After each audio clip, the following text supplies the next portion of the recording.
What's up, boys? So today we're going to be doing a little build breakdown on the L5P. In my opinion, there's not a lot done to this truck, but when I was at the 717 show, there was actually a lot of interest in it.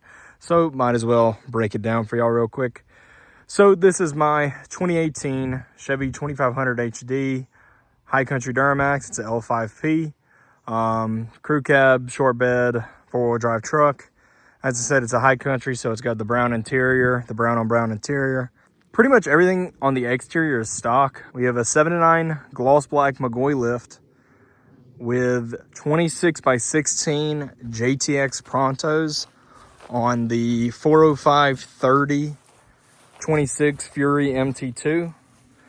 Do have billet caps and spike lug nuts, chrome spike lug nuts. The truck does have 2-inch 8x180 billet spacers all the way around, so it is actually wider than just 26/16s on there. The only other thing is we have a bumper spacer, which I had on 37s. You can see the bumper spacer right here. I had it on 37s so I could clear those. I just cut the bumper a little bit more so I could clear the 26s. And I've taken off the little plastic cap because it would rub on the 37s. So we also have 2-inch ready lift keys from when this truck was just leveled. 2-inch ready lift keys turned all the way down. So it's a 7/9, but it's sitting about a 6 or a 7. I could crank the keys all the way up to a 9 and I could put the bigger blocks in the rear.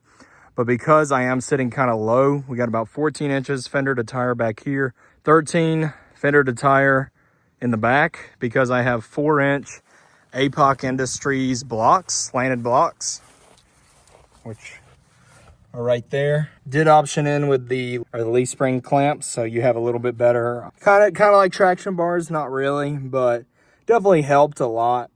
So with them being angled blocks, the drive shaft angle is actually really good. But also we have 5000 series Firestone airbags with a 4-inch spacer. So you see the 4-inch spacer right there. This is a slanted spacer because if you look right here, the axle and the bag setup is crooked. The top bracket's actually crooked, so if you get a straight angle or a straight bracket, your bag will be crooked. So now my bags are perfectly straight, but they're like angled. It's a weird way, but 4-inch angled spacer works well with the standard Firestone 5000 series airbag kit. Clamp up here, there's a little bolt going through the frame back there. Otherwise, it's just the McGoy's black shocks. Everything else is stock back here. We have got a 12-inch Gen Y hitch. Powder coated the color of the truck, so it's hard to see, but it is the color of the truck. We got the big step, the VersaBall, and just the hitch. I have the support beams, just haven't put them on. Otherwise, it's just stock rear end. We've got a retractable bed cover. It's kind of it. I guess besides the Cognito uppers that are also paint match powder. And then we have the Kryptonite Ultimate Front End Kit, which is the pivot arm, idler arm, center link, and the tie rods. Everything Kryptonite makes. We've got Kryptonite uppers and lowers, factory wheel bearings. Just gonna see all those last, factory CV axles, but pretty stock. Did get the nice upgraded arms, I guess, for the supports. We've got ourselves some amp steps. I don't know. I think they have the XL series and the standards. These are the standards, but it's pretty much it for the exterior. Like I said, it's pretty stock in my opinion. I do have lights like Boost Auto tinted lights, Boost Auto cab lights, clear reflectors. I'm gonna get the whole front end paint matched. Tow mirrors, cab lights, all of it paint matched. I've got Amazon tails. I've got a Morimoto reverse light, and I'm gonna debadge some stuff. So we got paint match coming, and I have lighting just sitting in there. I just haven't had the time to get to the paint match. But that is pretty much it for the exterior. So we have some 5% tint on the sides. I've got 20% tint on the windshield. I am in the state of Georgia, so they really don't care. They don't even care about the wide wheels or anything, so it's kind of great. But like I said, 25 on the shield, 5% brow, 5 on the sides, 5 on every other window in here, and then we have 5 on the sunroof. We've got the Tesla screen from Amazon that you can get on my Amazon store. It's really nice. Got a CTS3 Insight. Otherwise, it's just a stock HighCountry brown interior. Love this interior. It's probably the best thing about the truck, honestly. Did come with the rear entertainment, which I never use because no one ever rides with me. Lastly, we will talk about the engine.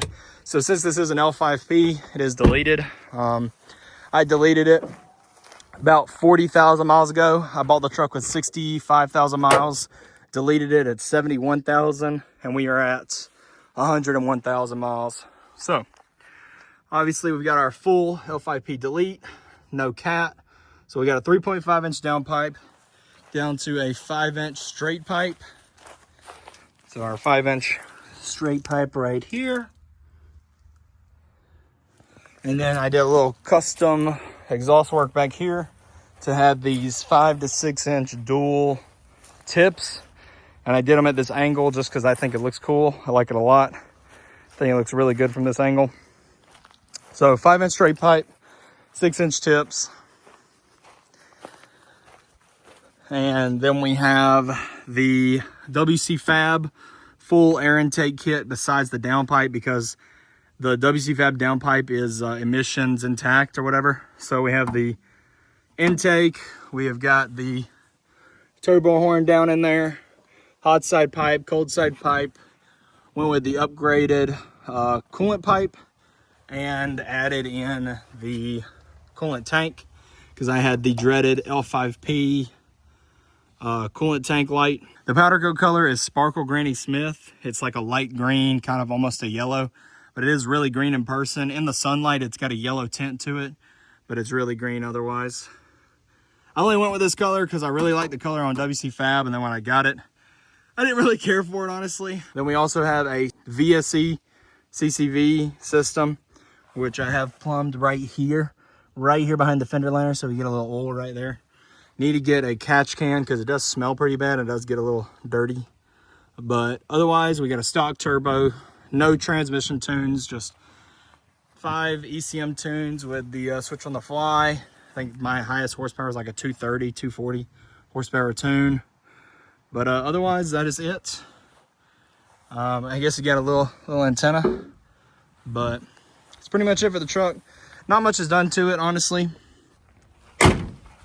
Not much is done to it, but much more to come. Like I said, we got paint match. I want to do a custom S400 kit on it, but that is after I fix the 6.0. So after we do the 6.0, we'll probably work around on this bad boy. See what we can do with it. Obviously, once I do an S400, it'll need a built trans, but otherwise, it drives great, rides awesome. About to drive it to Tennessee tomorrow. I gotta work with it. So awesome truck. I love the L5P, best truck I've ever owned, and I love the wheels, 2616s. I think it just looks great. But yeah, that is my build breakdown. Hope you liked it. If you have any more questions, just let me know. Thanks. Well, gonna do a little exhaust sound video because it just sounds so good. It'd be mean to not let y'all hear what the greatest Duramax ever sounds like, you know? Just get over here.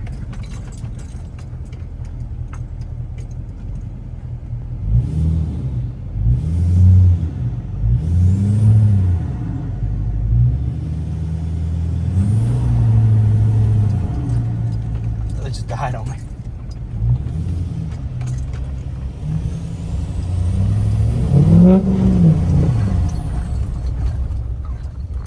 Traction control's not off.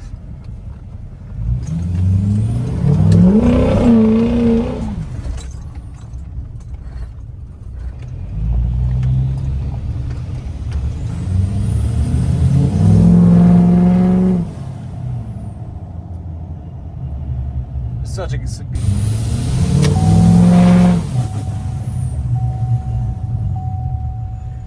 and then there's there's the LB7.